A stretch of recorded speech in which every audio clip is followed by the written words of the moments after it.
El barroco en América. Durante los siglos XVII y XVIII, la conquista y dominación de las Indias llega a su apogeo. Se crean nuevas ciudades y se reconstruyen las ya existentes. Desde la llegada de los españoles a América, el número de nuevas ciudades fue en crecimiento constante. La posibilidad de planificar desde el principio el desarrollo urbano de un territorio hizo posible trazar la Plaza Mayor o Plaza de Armas, centro político, económico y religioso dentro de la ciudad. Pero la conquista no solo fue una empresa militar, sino también religiosa. Tres de los impulsores del barroco en América fueron la corona, la burguesía y los jesuitas representantes de la iglesia. La arquitectura también fue un vehículo para la evangelización.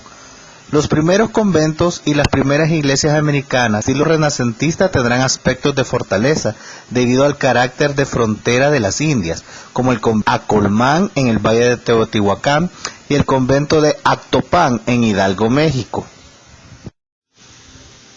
Al principio fueron conventos, fundadas por órdenes mendicantes como franciscanos y dominicos, que en ocasiones levantaron misiones, convertidas también en núcleos de población.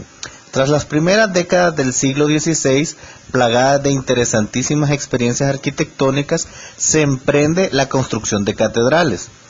Una de las más importantes fue la Catedral Metropolitana de México, diseñada por Claudio de Arciniega, inaugurada en 1667, aunque se completó más tarde con las características fachadas de retablo de las iglesias americanas, profusamente ornamentadas.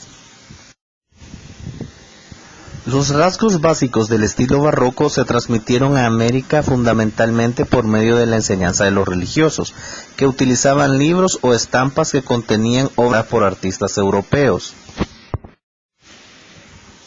Asimismo, la presencia de artistas europeos, criollos, indígenas y mestizos contribuyó a crear un lenguaje plástico propio de cada una de las grandes regiones americanas.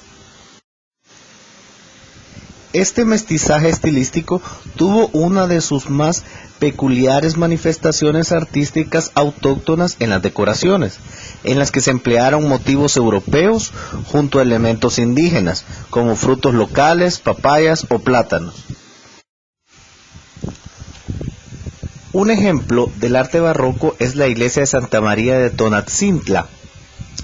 Se considera la máxima expresión del arte barroco, plasmado por indígenas. Se ubica al sureste de Puebla, en el municipio del mismo nombre, Santa María Tonatzintla, a 10 minutos del centro, en San Andrés de Cholula.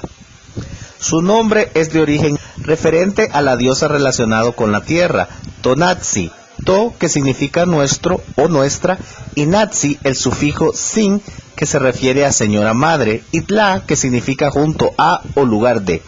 Por lo tanto, Tonatzintla significa lugar de Nuestra Señora Madre. Con la llegada de los españoles se modificó a Santa María en honor a la Virgen María. Se construyó en lo que inicialmente era un templo a la misma diosa Tonatzin, y con la llegada de los españoles se inició su construcción en el siglo XVI, durante el siglo de oro, pasando por 4 etapas terminando en el siglo XIX.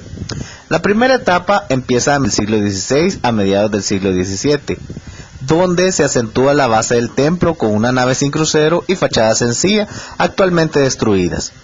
La segunda etapa abarca a finales del siglo XVII hasta mediados del siglo XVIII. Se realiza la torre, el crucero, la cúpula y la sacristía. La tercera etapa, y la más importante, comprende la mayor parte del siglo XVIII, donde se completa el edificio tal y como se conoce actualmente. Se amplía la nave, lo que provoca la construcción de una nueva fachada. La última etapa abarca desde el siglo XIX al XX, donde se realizan los últimos detalles. Es el único templo donde los franciscanos dejaron que los indígenas plasmaran sus ideas y costumbres, mezclando dos interpretaciones religiosas, la indígena y la cristiana traída por los españoles. Muestra de eso es la cúpula de la capilla del cielo de Tlaloc, el dios de la lluvia, donde cada carita representa a un indígena que murió por un rayo o ahogado y que ha reencarnado en el cielo. También se puede observar un cielo dedicado a la Virgen María y otra parte dedicada a Tonatzin. mostrando las dos ideas del mundo prehispánico y cristiano. Su exuberante decoración, influenciada por el barroco con motivos indígenas, flores, plantas, ángeles morenos con penachos, frutas tropicales y mazorcas de maíz, fueron elaboradas con una mezcla de barro, paja, una sustancia extraída de la planta del maguey, fueron horneadas y coloreadas específicamente para hacer una pieza más dentro del engranaje visual que se puede apreciar al interior de la iglesia. Figuras que están hechas de yeso pintado en oro y la fachada en estilo tarabaresco hecha con ladrillo rojo y combinación de azulejos.